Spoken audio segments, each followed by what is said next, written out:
Hello, this is Lisa Bussinger. Hello. How's this volume?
Good afternoon for those that of you are logging in to the upcoming webinar. We should be starting within the next 5 minutes as I wait for some others to log on. So I appreciate your patience. Thank you.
Good afternoon, everybody. This is Lisa Bussinger. I am going to be your host today.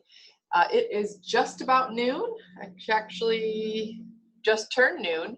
I'm just going to give it another minute or two so that I see people are still logging on. So I want to give them time if people are running a little late.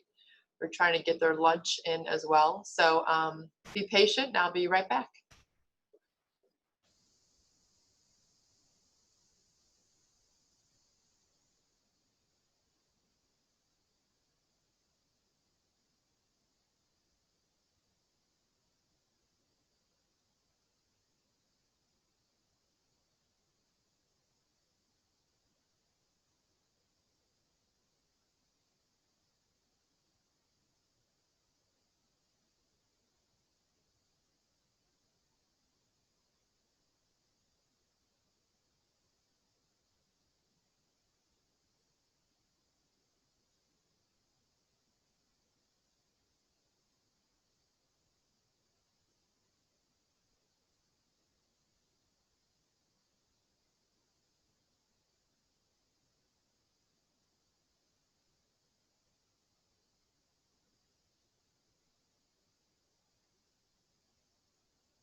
All right, I am going to get started. Good afternoon, everybody. Thank you for joining in.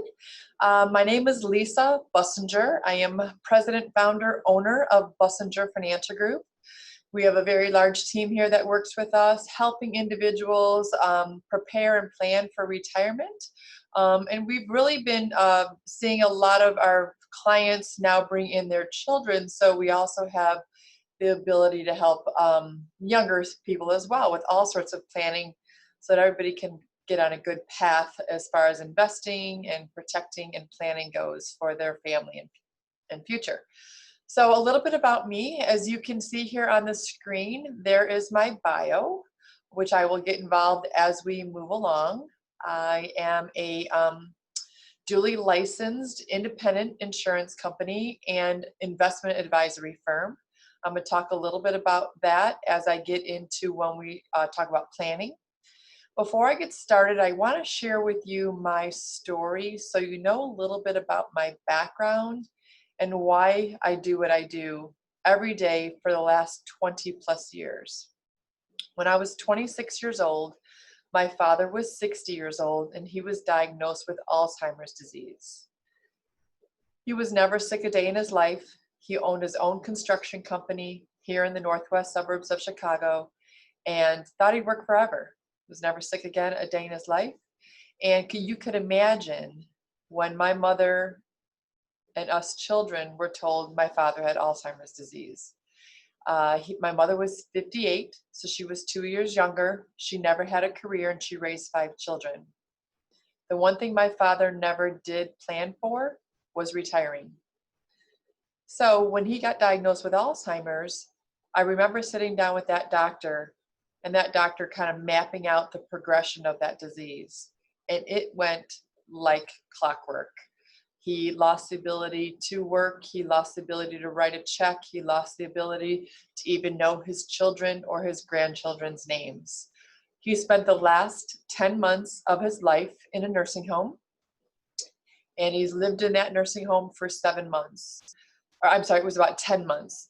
Some people live 3 years, 4 years, 5 years. Some people live as short as my father, which was only 10 months. My mother, because she never had a career and relied on my father to bring in the income, and she raised the 5 kids, she had to go work at Jewel food stores, baking bread at 2 a.m. so they could have some sort of income and some benefits. Remember, they were 58 and 60.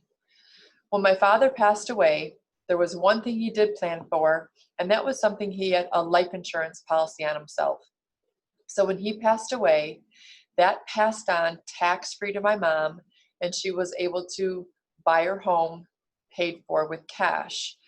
They had lost their home during my dad's sickness because they had no income coming in to keep it afloat. So I was the one child that helped navigate my mom and dad through the 7 years, 60 to 67.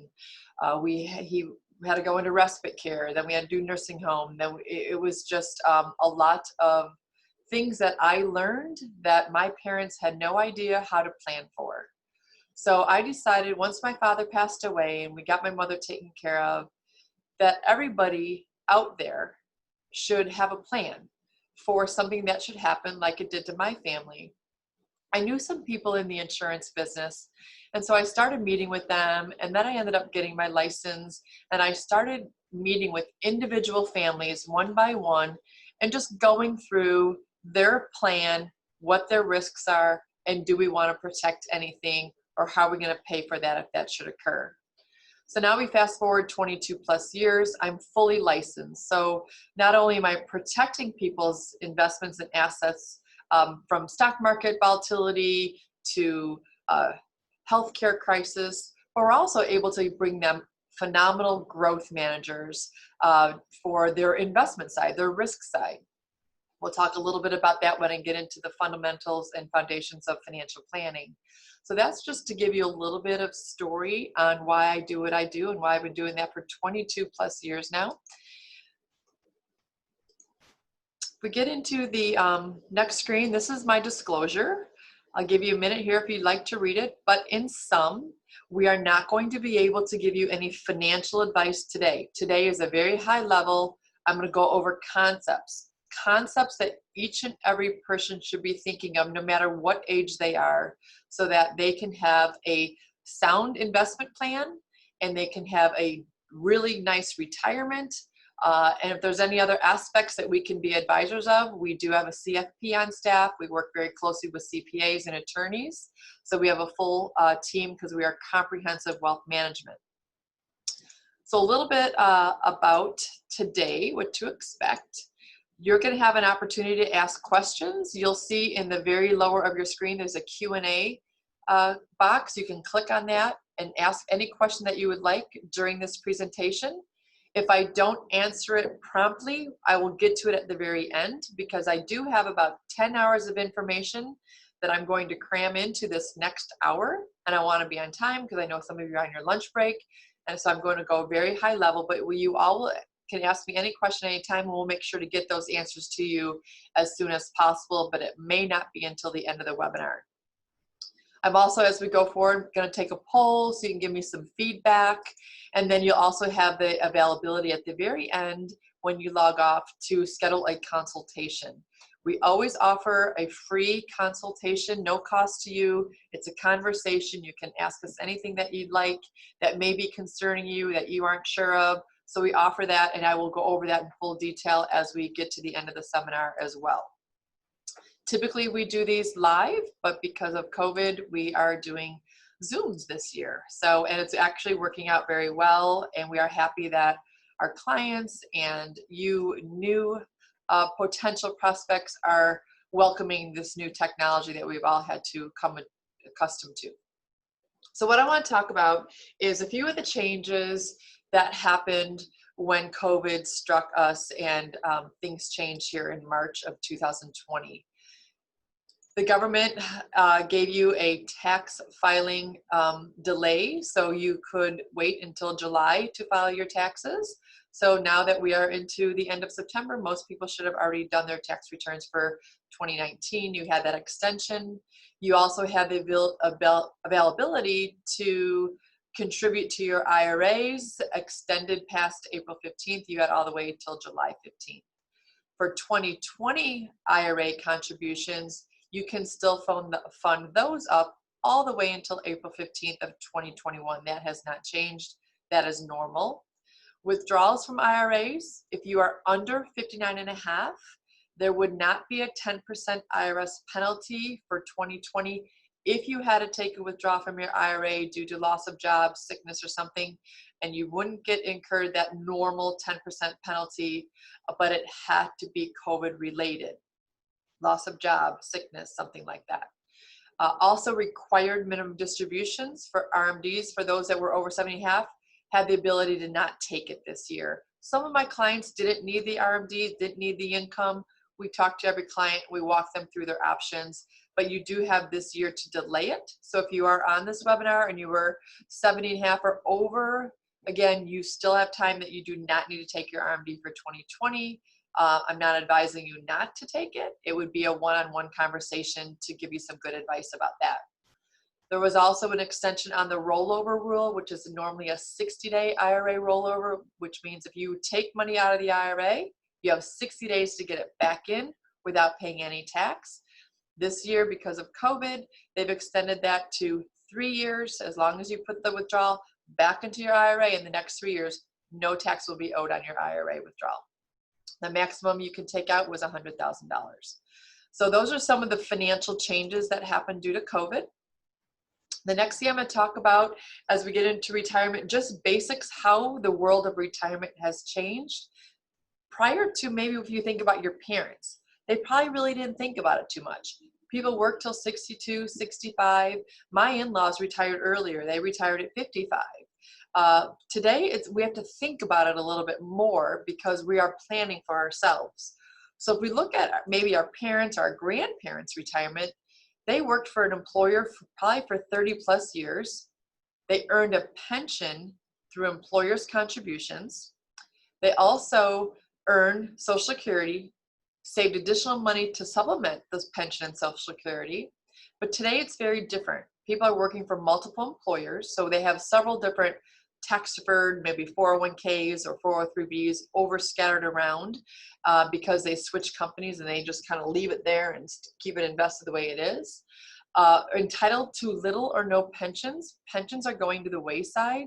Even our huge, large corporations that offered pensions to their employees when they retired, decided to give them an option to just give them a lump sum payout instead of a steady income. Pension is an income stream every single month when you retire. Companies didn't want to take on that risk for a couple reasons. People are living longer, and the markets, we're not seeing interest rates are very low. We're not seeing the returns of the markets like we did in the 90s. So large companies are trying to mitigate and remove themselves for that risk, putting it onto you as the individual to make your own choices. We are also earning Social Security, but all of your savings has been inside on your own, either in some sort of tax deferred account, either if you're self-employed, maybe a SEP IRA, a 401k, or if you work for the government, you may be saving in a 457 plan. If you're a teacher, a 403b. So all of those are tax deferred plans that you're setting aside every single month, every paycheck, so that when you retire, you can use that money to live off for the rest of your life. And then you maybe have saved some more money in the after tax, in addition to your 401ks or tax deferred accounts. So if we look at where income came from in the 80s, the largest source of income coming into a household was pensions. The second largest source coming into households was Social Security. The smallest source of income coming into households, people were relying on their nest egg. It has totally flipped today. The largest source of income coming into people's households during retirement is whatever they've set aside and accumulated. They're drawing off of that and they're putting it into their checking account so they can live every single month. The second largest source is Social Security, and then the smallest you can see here is on pensions. So that triangle has just flipped. Pensions are much smaller. They're going to the wayside. That's when 401ks came out. We saw that coming. So to give you a little bit of ideas on what we're going to talk about in this first section, I want to talk basics of investment. There are plenty of places you can go to invest your money, and I want to talk very high level so you can make sure that you're on track with your concepts and your strategies and you understand them. Again, if you have any questions, don't forget to put it in that question answer box down below, and we'll make sure we get to it by the end of the seminar. So consistency versus volatility. This is a big, tough one to do. How much consistency should you have in your portfolio of investments, and how much volatility can you have? Every client I work with is very different. And it all depends on how much income do you need in retirement, what's your Social Security, do you have a pension, or do you need to grab off of your investments what you've saved inside your 401k? That's going to drive how much consistency or how much volatility you can withstand inside your investments accounts, because nobody wants to run out of money when they're still alive in retirement.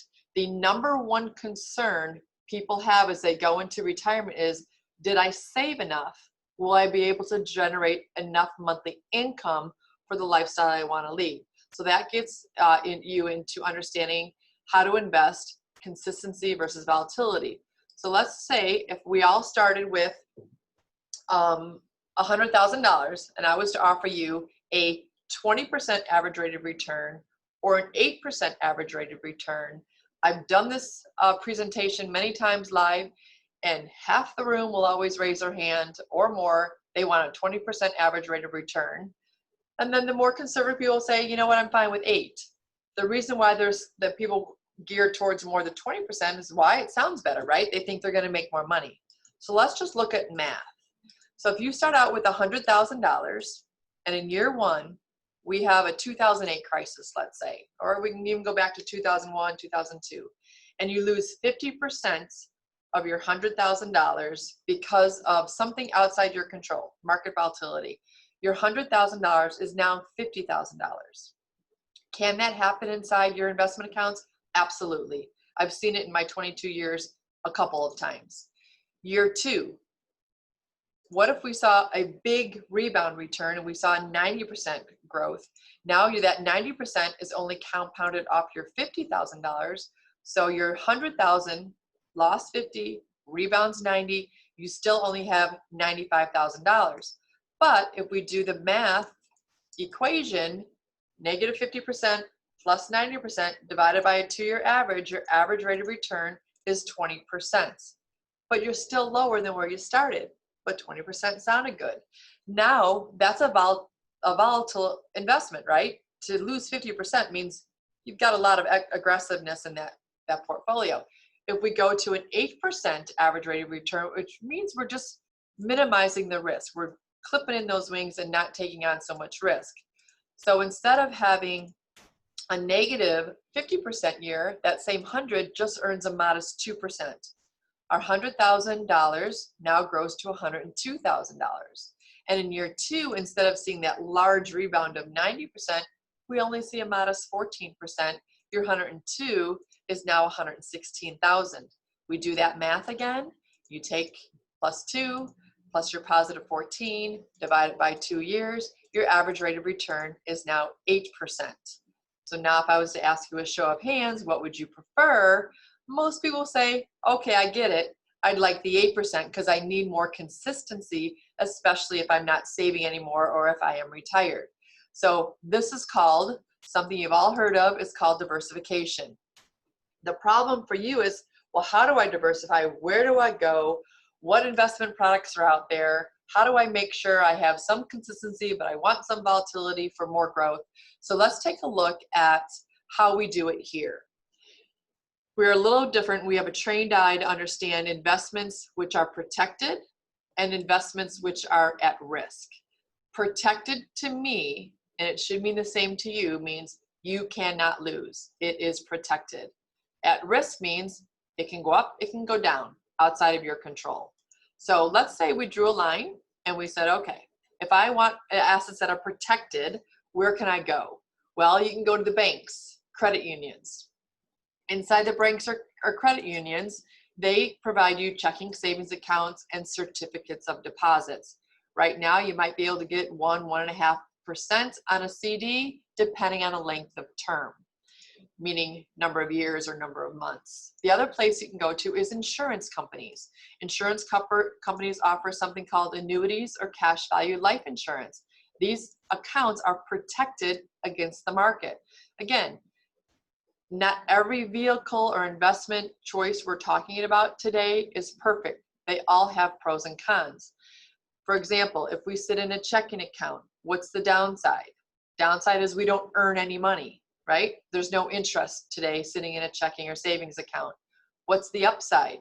It's 100% liquid, right? We can get to it at any given time. Insurance companies, again, they're protecting your investment. If we use annuities or cash value life insurance and we use the right kind, we can get upside potential, but we're still protected from any stock market volatility. So that's the protected world. That's the only places you can go to make sure your investments are absolutely protected. The risk world is a little bit broader. You can go to traditional investing. You're all probably familiar with this. You can use a stock, a bond, a mutual fund, exchange traded funds. You could even be a little bit more risky and do alternatives such as real estate, REITs, oil and natural gas, currencies, commodities, options, calls, puts, things like that. So these are a little bit more aggressive, still on the risk side. So that's a blend of protection versus risk. So true diversification, and I'm going to walk through this when I go through sequence of returns. True diversification means you need to have some in all these worlds, okay? And again, that's where we come in as fiduciaries and financial advisors, helping you map out where should you go and how much should be in each bucket. Asset classes, let's talk about each of those ones we just pulled up on the screen. There's reasons to invest in certain things. So let's go through each one individually. So the stocks. If I was to buy a stock, let's just say Apple or Tesla, I want to buy stock in that company. I want to own a share of stock. My whole goal for buying stock is to get growth. Secondly, you can get income from stock because some stock pay a dividend. Typically, dividends are paid on a quarterly basis. They can get reinvested into that same stock, or they can sit into cash, or they can become income to you in your pocket. There's a lot of different ways you can generate income from a stock, whether you take it or you reinvest it.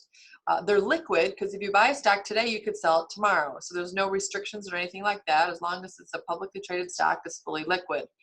It can be tax advantaged if you do some tax harvesting. You could have a stock that lost, and you could have a stock that gained, and that loss and gain wash each other out, and there could be no taxable events for you inside your tax return. But they are not protected, right? The next thing you can look at is investing in bonds. Bonds are there for income as well. They could also provide some sort of yield or dividend return. They can be liquid. The bond portfolios that we do are 100% liquid. If you buy a bond that has a maturity date and you want to make it liquid, you may have to forego the bond price. You may lose some money in there, depending on the type of bond you buy. They can be tax advantaged because you may want to look at something like municipal bonds. Those are federally tax-free and state income tax-free if you buy a bond in the state you live in. So they can be tax advantaged, something that we look at for all of our clients depending on their money types. And then they can be protected against the stock market.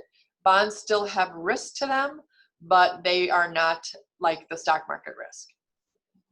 They're not positioned for growth. The next thing you can look at investing your money in is real estate. Hopefully we get a return on our real estate. Some of our clients like to do investment property and they flip homes or things like that. We hope to get growth. We know that in Illinois, we haven't seen our real estate really rebound since the correction in 2008. But our hope is that that will change in our future here, and we'll see some growth in our real estate. If you do rental properties, it can generate income. Tax advantage depends on how we position it, or if it can be owned by a trust, or you can gift property to a charitable remainder trust, and that can become tax advantage for you. So that gets a little bit more detailed and advanced planning, but it's always something that we are here and do and want to talk about if it fits your portfolio needs.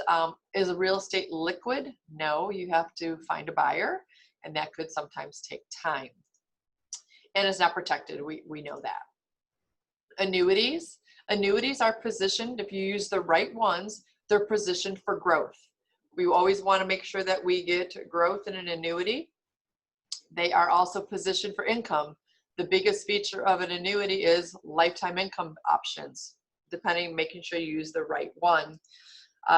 They can be tax advantaged because money's when you put into an annuity, whether it's an index annuity, a fixed annuity, or sometimes even a variable annuity, they can be tax advantaged because the growth inside there is tax deferred. Are they protected? Yes, as long as you're not using a variable annuity. Variable annuities, you might as well just be in the stock market because you're invested in a mutual fund or a stock anyway, and you're going to pay a large fee for a variable annuity. So I'm not really advising those again, but I'm not trying to give you financial advice today, just kind of giving you a conception of what to think about when you're looking at investment choices. And they're not liquid. They have liquidity restrictions. So you can't get money out as early as day one or year one, and then every year after that, but there's some restrictions. They're not 100% liquid depending on the type.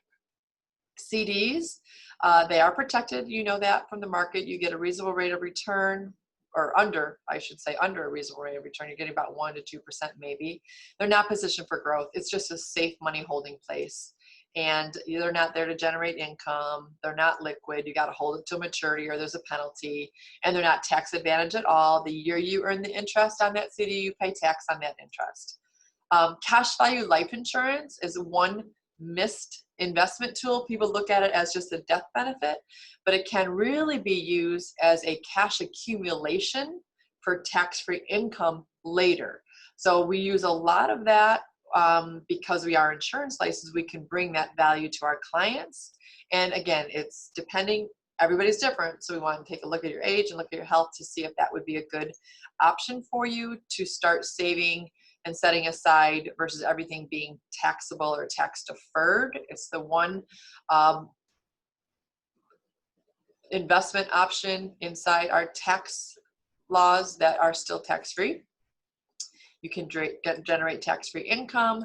It's tax advantage because everything in there is tax deferred. You don't pay tax on any of the growth, and it is liquid. again with restrictions. So that's something that is very transparent if it's something that we use inside a client's portfolio. So that is a very diversified portfolio. When I typically do an analysis for someone coming in to see if we can help them navigate through their investments, we find most people have stocks and bonds, and that's it. And they're not really looking outside, and they think they're diversified. So you need to understand there's a lot of other options to diversify your portfolio that fits within your income needs first, and then your risk tolerance. So that's the overview of basic investment planning, where you can go, things to consider as far as risk versus volatility.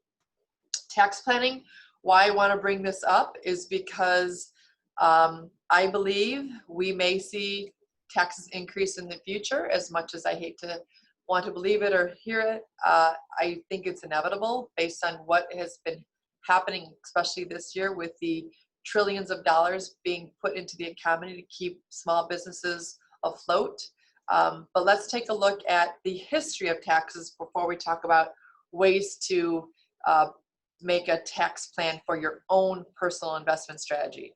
So if I go back to history, and I look as early as 1914, the highest federal tax bracket is these blue lines here that you see on your screen.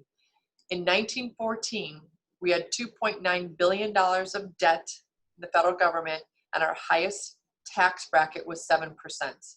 So that is pretty low, right? If we fast forward to 1944, our highest federal tax bracket was all the way up to 94% with $201 billion in debt. Now, could you imagine today for every dollar that you brought in, federally 94% went to the back to taxes? We would not have very much to keep to ourselves, right? We don't ever want this to happen again. You had to be a very high income earner, obviously, to hit that high tax bracket. But what that shows us, if we fast forward to current tax brackets, the highest federal tax bracket is 37%. It came down from 39.6% with our current presidency. But our national debt, you see on the screen here, is $22.7 trillion, which is now up to about $30,000. You can go to nationaldebtclock.org and see it ticking away for all the help that is needed through our government funding. So, do you think taxes will be going up in the future? Most people on this call will agree probably they will. So that means you have a window of opportunity now to start shifting or saving in more tax-free investment accounts so that you don't have to worry if taxes soar, that all of your income is going to be taxable. Everybody needs and should have some sort of tax-free income coming into their retirement. So let's take a look at something I call the tax triangle. The first thing is we look at is the tax deferred. What does that mean? It means you've never paid tax on the contribution, you've never paid tax on the growth. These are investment accounts such as IRAs, 401ks, 403bs, 457s, pensions, profit sharing. So when you draw from those accounts and you put the money into your pocket to live off of, it's taxed as ordinary income. What's taxable are things like brokerage accounts, stocks, bonds, savings, mutual funds, CDs, accounts like that are not inside those tax deferred accounts. These are taxable in the year you make the gain. Mutual funds can be very tax inefficient if they're not inside an IRA account, because you're giving permission to that mutual fund manager to buy and sell on your behalf throughout the year, but you don't really see its performance until probably year end at tax time. You could see that mutual fund lose money, and then all of a sudden you still have to pay tax because inside there was some gains. Excuse me, you don't really know what's going on inside those mutual funds when you hire a mutual fund manager. Excuse me. The next is the tax-free triangle, which is Roth IRAs, HSA, which is a health savings account, municipal bonds, as I talked about before, and cash value life insurance. These are the only vehicles that can generate tax-free income. Now, they all have rules, right? Same with tax deferred accounts, same with taxable accounts and tax-free accounts. They all have rules, and it's tough to keep up to date on all the changes with all the rules. This is why you want to partner with somebody that is a wealth management advisor, not just investing in stock per se, okay? You want to make sure they're fully diversified. So if we were to take a poll and we want to ask our clients or our prospect, what are you looking for in an investment account? All the time, 99% of the time, here's what we get as an answer. I just want an average growth of 6%. I don't want any risk or any market volatility. I want it to be liquid. I would like tax-free income. They want tax-deferred growth as well.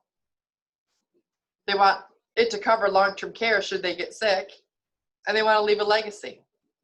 So that's, you think, asking for the world, right? But if you position things correctly, this is a cash value life insurance policy. So don't dismiss it, if you will, as part of another leg to when you plan for your investing, okay? Next thing I want to share with you is, so that's the tax planning section, just strategies, concepts, a little bit of tax history. I like to go through that so you understand where your future will be, how to maybe change some of your strategies. This year, we're doing a lot of Roth conversions. With the future tax rate maybe going up, people are saying, you know what, I'm okay to pay tax now. It's pretty low. And we can map it out to the dollar as far as how much you may want to convert and what that tax will be. We have phenomenal tax software that we work with, and with our CFP and our CPAs that we work closely with, we strategize and we know exactly how much we can Roth and what tax that will cost you. So nothing is for free, but we want to take advantage of lower tax rates now. So that's the tax section. The next section we're going to talk about is actually retirement, insurance, and estate planning. This is where the core piece of what your retirement is going to look like. So the first section I want to go through here is something called sequence of returns. A lot of people are not understanding what sequence of returns means. So in a very easy term, I'm going to explain it to you. When you invest money into a stock, the money can go up or it can go down. It really has no impact on you until you actually start needing the money. When you start needing the money, that means you're taking withdrawals out of the account. The sequence of your returns, meaning if it's a positive return in a calendar year or a negative return in a calendar year, could affect your retirement, and people don't realize that. That's why when you go back to our section 1 on investing basics, why you have to be diversified so that a sequence of returns risk, like we had in 2000, 2001, 2002, and then again in 2008, 2009, where it will not affect your retirement. People had to go back to work or not retire because they were over invested in the risk world and they didn't have anything protecting them against a market correction. So let's go through sequence of returns. I'm going to give you an example here. We've got John and Jane, age 60, and they saved $1 million for their retirement.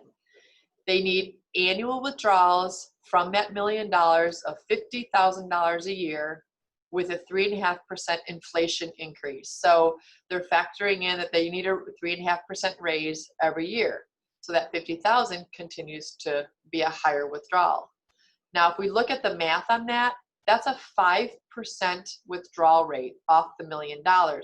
That's a pretty high withdrawal rate if we're fully invested in the market. We can do a 5 to 6% withdrawal rate, but we have to be in a more protected world. So again, planning for your retirement is something very detailed you have to think about. So let's look at scenario 1. And the first year, their returns are 27% positive, up 9% in year 2, up 7% in year 3. And then in the 4th year, there was a correction and they lost 15%. Now, no matter what the return is on those investments, they still needed that monthly income or that yearly income of $50,000. So let's take a look. And what if I just flipped the numbers? And I said, instead of getting a positive 24% in the first year, they got a negative 15% in year 1. And then it was 7 in year 2, a positive 9 in year 3, and a positive 27%. All I did was switch the sequence of their returns, flipped them. Instead of year 1 being a positive, year 4 being a negative, I flipped it, year 1 being a negative, year 4 being the positive. Do you think that would make much of an impact on your distribution while you're in retirement? Absolutely. And people forget to think about this. If you were in an up market, your money would last to age 96. I don't want anybody to ever run out of money, but that's much better than running out of money at 83. Remember, they retired at 60 due to something totally outside their control, a 1 year with a negative return. That's a 13-year time gap of being run out of money just because of the sequence of returns. So that's one of the things that we always look at for planning. We want to make sure if that happens, your income does not get affected. So it's very important to make sure that you have a good income plan. So when you look at how do you allocate and make sure you have a good retirement income plan, let's talk basics on how to do the right allocations to fund your retirement.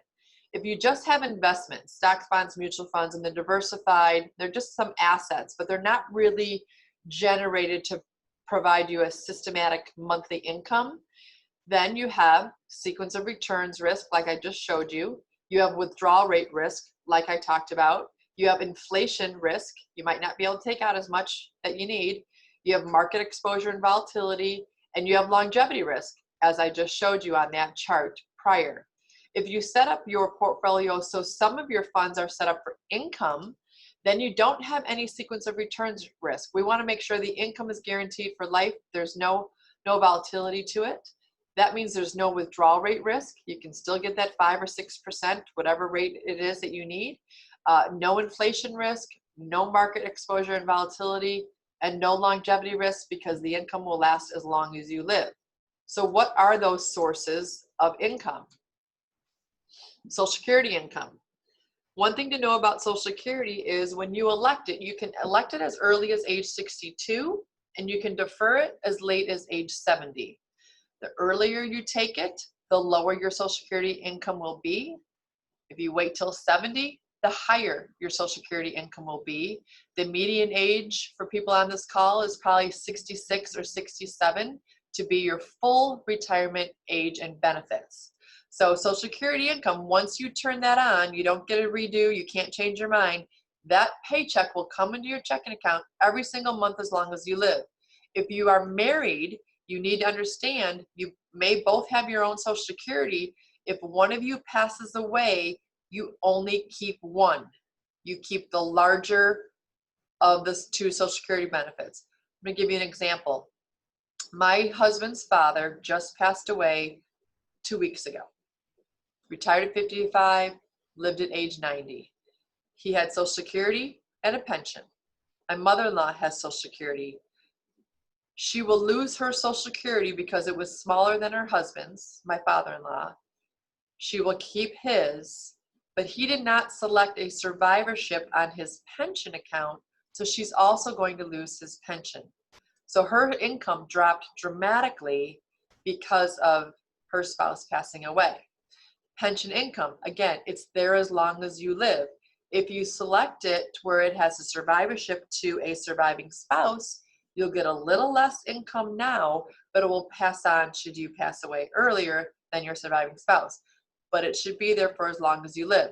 Before you elect your pension, if you're able to have one, there's several pages of paperwork. You may need guidance on how you should elect it. That's where you need to sit down with your financial advisor so that we can help you make sure you're picking the right option for your pension income. The other income source you can create on your own from your IRAs, 401ks, 457s, even taxable money, you can do this. You can set money into an annuity, defer it, let it grow, turn income on. Their purpose is for protection and lifetime income, just like your Social Security and your pension are annuities, but you can also open one on your own if you're not fortunate to have a pension from a company. So people are creating their own pensions with those 401ks or pension buyouts. And then to ladder in more income, you could use cash value life insurance, and that will be tax-free. So Social Security, pension, annuity income most likely will come over as ordinary income. You may pay some tax on it, again, depending on your tax return. We'd have to look at it. Cash value life insurance can be a tax-free source of income coming into your retirement plan. So those are the basics on how you start allocating to make sure that you have the income. Remember, the number one concern people have when they go into retirement before they call and put their 2 weeks notice in or give their retirement date is, did I save enough? Will I have enough income? The number two concern people have is, what if I get sick? How will I pay for care if I need home care or have to go to assisted living or need nursing home? So let's talk about that as we move forward. So what do people really need? This is the misconception. People think, well, I don't need as much income as I did when I was working. Well, when we actually sit down with people, they actually want about the same or maybe a little less. Maybe their home is paid for, maybe the college is done. But now when they're retired, every day's a Saturday, they want to travel more, they've got grandkids. So their spending really, we see, doesn't go down as much. But again, everybody's different. So I'm going to put up a fun math equation here. Back that up. So if I take the number 2 times 3 times 10 times 7 times 52 times 20, I get a dollar amount of $436,800. What are those numbers? Well, let's say you are retired and you have 2 people and you eat 3 meals a day, and the average cost per meal is $10, and you have 7 days in a week, 52 weeks in a year, and 20 years in retirement.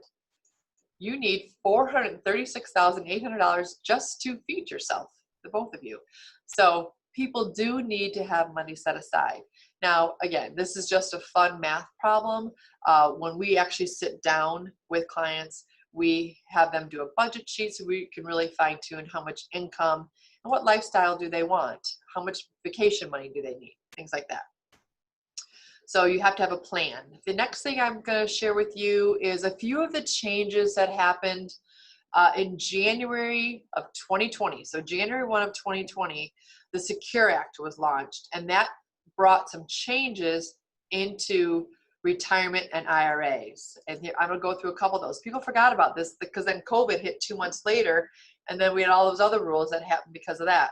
So some of the highlights: RMDs are delayed now to age 72. So prior to the Secure Act of January 2020, if you were not 70 yet, you do not have to start taking requirement distributions at the old age of 70 and a half. You can now wait until you're 72. If you're already taking RMDs because you're already 71, you have to still taking them. It's if you were not 70 and a half by January of 2020, you now can defer until age of 72 for your first RMD. There are no age limits on IRA contributions anymore. People are still working in their 70s. Before the Secure Act in January 2020, you could no longer contribute to a traditional IRA once you hit age 70. You could do a Roth IRA as long as you had earned income, but you could not contribute to an IRA. That has changed. There's no age limit. The biggest change in the Secure Act was the elimination of the lifetime stretch option for an inherited IRA. So I'll give you an example for that. Mom and dad passes away, you inherit dad's IRA. Over the old laws prior to 2020, you could turn that into a beneficiary IRA, and you could take required minimum distributions over your lifetime. So let's say you inherit an IRA at 50 years old, your life expectancy is 85, you have 35 years to take out a minimum withdrawal from that account, and there's an IRS table that tells us what we had to do. So that account can grow and grow. You pass away, you name a beneficiary, and it continues on. So it's a stretch. Where that changed in 2020, you can no longer do a lifetime stretch. The IRA has to be emptied by the 10th year. So there's no more RMDs for an inherited IRA. Spouses is different. We can talk about that individually. If you inherit an IRA from a spouse, it's fine. You just take it over in your own name. No worries. We're talking about non-spousal stretches. And if you, you can defer it for 10 years, but in the 10th year, that IRA has to be emptied, fully taxable onto your tax return as ordinary income. So that's a big deal because it causes accelerated distribution versus lifetime distribution, which means more tax is going to be paid earlier than later. The government, I think, was the retirement accounts were meant for individuals, not as legacy accounts. And people were passing them on, and the government was never getting any tax consequence or rewards from it. So those are a couple things that were changed on the Secure Act for 2020 that were very important. There's other things in there, but those are the key pieces of investing. Planning for long-term care. The average national cost of a nursing home is $102,000 a year. Average cost in Illinois is about $82,000 a year. The average length of stay in a nursing home is just about 3 years. Assisted living, again, that's where you can, there's different types of care. There's skilled care. Depending on your level of care is going to determine if Medicare pays anything. If Medicare does pay anything, it's for a maximum of 100 days between your Medicare and your medical supplement, sometimes only 20 days. So there's a lot of rules of people think, oh, I have health insurance. That does not pay for home care, assisted living, or nursing. The only things that pay for in-home care, nursing home care, and assisted living care is either you have insurance for it or you self-pay it. 70% of those needing long-term care usually are over the age of 65. Okay, so if you make it to 65, there's 70% of us that are probably going to need some sort of long-term care. I told you Terry, my husband's father, passed away 2 weeks ago. He was on hospice, and we also had home care. Hospice only came in a couple days a week. We had home care. That's not cheap. That ran us about $8,000 a month. They did not have insurance. They chose to self-pay 15 years ago, and they started to have to self-pay. Since he passed away, his mother's now in assisted living. That is also self-pay. So when you look at how do you plan for a long-term care illness or catastrophic event for health that you can no longer be independent, you have two choices. You either can do nothing, which means you're self-paying, or you can have some sort of insurance, and there's many different ways to plan for that will help pay for this care should it happen. If it doesn't ever happen, maybe it's just a legacy then you leave to your kids or someone you love. So that's all part of your planning. It's got to be discussed because more and more people are living longer and needing some sort of care. Estate planning. What is your plan for your beneficiaries to manage your final expense? This is something we've really been hammering and talking to our clients about because who deals with the family when I lose a client? Our staff, me, we do. We take care of all the paperwork. We take care of everything that needs to happen so all the accounts can be transferred in appropriate manner, no probate or anything like that. So we always want to make sure that you have a plan for how your beneficiaries are going to manage your final expenses. So your current plan could be this. You may have life insurance. You may have money in a bank. You may have annuities or investments. You may have power of attorney, which is your power of health, power of finance. All those accounts need a death certificate before any money can get dispersed. A death certificate typically takes 10 to 14 days.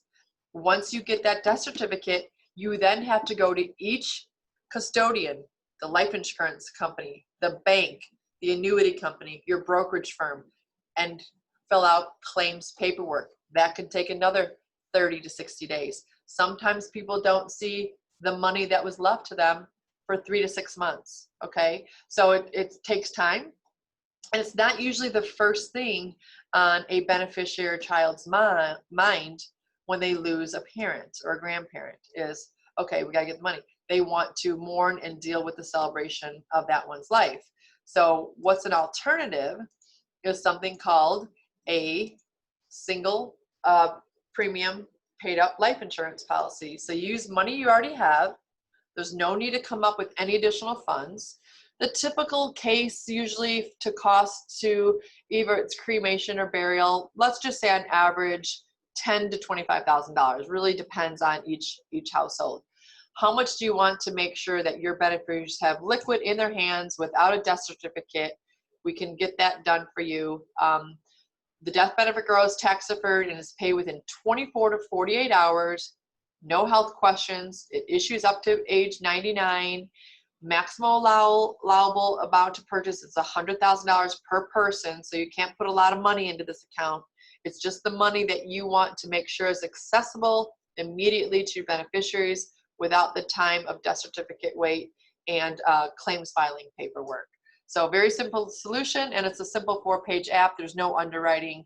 It's very easy. It's just shifting money that you're already going to leave to them, but make it fully accessible without a death certificate. Any questions on that? We can talk more about that individually. Estate planning can be very involved or very simply. So you're going to see on your screen here a lot of words pop up. These are a lot of different types of trusts. Now, everybody's situation is different. Some people may need a special needs trust if you have a handicapped child. Some people might want to open up a charitable remainder trust for some gifting. So there's all sorts of different ways to plan your estate. Again, attorneys do trusts. We are kind of the primary care physician.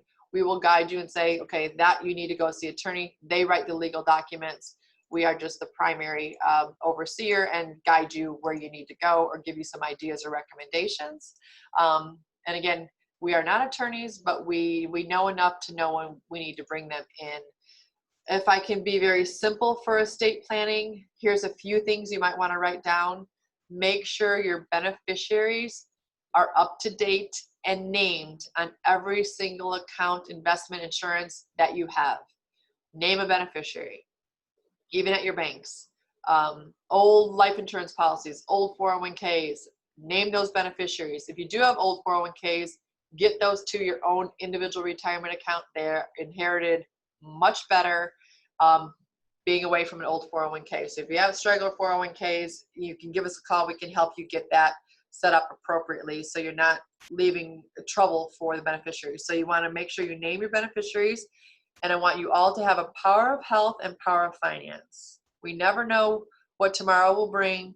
So if we have those documents in good order, your beneficiaries won't have any problem. Or if for some reason you get sick or ill or not able to make a decision, you have someone in line to do that. So I've lived through experience with that. Please make sure beneficiaries are named, power of health, power of finance. Next thing I want to offer to you, I want to go through, get rid of some of those words up there. So that's the retirement insurance and estate planning section. What I want to share with you is a little bit more about our philosophy. So 22 years ago, when I decided, after I went through what I did with my parents, I wanted to go out and meet individual families and see how I could help them. So I became a fiduciary. What that means is I don't work for, and no disrespect to Edward Jones, Wells Fargo, Merrill Lynch, but those are big companies, right? I could go and with the license I have and go be an employee for them. I don't want to be an employee for them because then I have to do what they tell me. I'm not able to be a fiduciary because I can't go out to the world. I have to use the products or tools they have under their umbrella. As an independent, we can go out to the world for any investment product that's available in the marketplace today. So that's something that brings us to fiduciaries. So we put the client in the center, and then we do comprehensive overall planning. We do customized planning, and everything is concierge based. So I challenge you to go ahead and look at your current brokerage statement if you have one, look at your 401k. It's going to say in fine print on that bottom of the page, we do not give tax advice. Speak to an accountant, speak to an attorney. We do not protect your assets. It's going to say in fine print there. So again, you want to work with somebody that is a fiduciary that can be a comprehensive overall planner so that you make sure you have all the things crossed off on your list and you can enjoy your retirement. I designed a holistic process, which we're offering for everybody on the call today. Our holistic process includes a meeting 1 So this is just a get to know you webinar, if you will. And then our meeting 1, you set up, you'll have that opportunity to sign up for it, get right on our calendar. That meeting 1, you'll speak with my team and they'll get to know you a little bit, what's concerning, what questions do you have. And that might take an hour of your time. It might take 20 minutes, 30 minutes, really depends. If after meeting 1, we feel there are some areas that we could probably show you where we might be able to bring value for some of your concerns, we're going to collect some statements from you. And then we're going to schedule a meeting 2. And in meeting 2, we're going to deliver you an analysis that's going to show you everything inside the investments or accounts that you have, or maybe some areas that you're lacking. So very transparent. When we do an investment analysis for our clients, we use Morningstar, and I walk you through it. Very easy to understand the way we have brought it to our client base. I love it because it really helps people say, wow, I did not know that. And I've told them more in an hour than they've ever known about any of their investments that they've ever had. We will let you know what's good, and we will let you know where maybe we can bring improvement, or maybe you might just be perfect, and we'll let you know that too. So meeting 1, there's a couple ways we can do that. We can do it in person. We are seeing people in person here in our office. Our office is located in Barrington. Or we can do a phone call for meeting 1 or a Zoom meeting. Either one works for us. Meeting 2, same thing. We can see you in our office, and we can do a Zoom. I don't like to do meeting 2 over the phone because I want to be able to do a screen share so you can actually see the analysis that we've prepared for you. Meeting 3 typically is something called an implementation meeting, where we'll start doing some paperwork to make some changes or enhancements or open up some new accounts. Sometimes that may take 3 or 4 meetings. We don't rush it. We go at your pace, but we want to be transparent and have you understand what you have. And all of our clients get a financial inventory binder at delivery of their new accounts, so that when it's review time or anytime you go out of town, you bring that binder with you, show your loved ones where it is. You have everything in good order. We get it organized for you. And then we have continuing ongoing services and reviews. They can be quarterly, annually, depending on the investments or clients that we have. Technology, we can also bring you technology. I won't get too much into this today, but we have lots of tools where you can use something called e-money, and we can get you set up for that, where you can keep all of your important documents and accounts all linked into one portal. So that's kind of nice. So that's a little bit of overview of our company and how we work.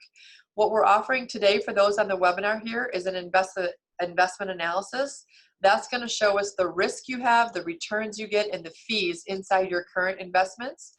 We're also going to do a retirement analysis to show you how your income's going to look when you retire, and see where we can maybe make adjustments, factor in inflation, what's your budget, what's taxable, what's tax-free, what's tax deferred and going to be taxable.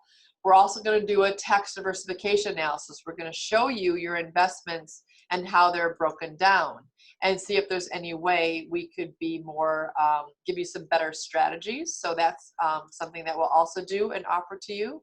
We'll do a long-term care analysis, show you what's at risk and show you how to protect it with some solutions. And Social Security maximization, we'll need your Social Security statements, and then we can actually give you ideas and ways to file for Social Security, recommendations, things like that. And then the estate analysis, naming beneficiaries. Do you need a trust? Do you need are you charitably inclined? So we want to make sure everything that is covered. So what we offer you today is all of this. There's no cost to anybody on this webinar to do that. We will invest this time to you because we know at the end, ultimately, you're probably going to need our help somewhere along the line. I don't know which bucket you're going to need our help with. We don't know that yet. But it's very rare that we find that somebody has everything in perfect order and they don't need something somehow or some way. So we're willing to take the time, and our team will be willing to take the time to do these analysis for you and then present our findings. And you'll either actually know, hey, I'm in good shape, or maybe I want to make a tweak or make an adjustment. So that's what we're offering today. So at the end of the call, you're going to be able to sign up. There's a poll I'm going to launch right now. It has a couple questions on it. If you wouldn't mind going ahead and reading those questions and just doing your answers, then we will go ahead and see the results, and we thank you for doing that. You guys see that poll there? Go ahead. So after that, you'll be able to complete a survey, and there'll be a couple questions on that as well. Tell us how we did, and then you'll be able to sign up for a complimentary consultation. Once you exit out, you'll get a pop-up and be able to jump right on our calendar of availability times, and then our team will reach out to you to confirm that time is still good, and we will make sure everything is in good order for you. I thank you so much for joining us today. So set up your consultation. There's no cost to you, no cost to you to present our analysis. It's just a way for us to reach out to people in the area and see how we can help you make sure you navigate through your retirement, just like I did 22 years ago with my parents. So thank you everybody for joining in, and I look forward to speaking with or seeing each of you sometime in the near future. Have a wonderful day.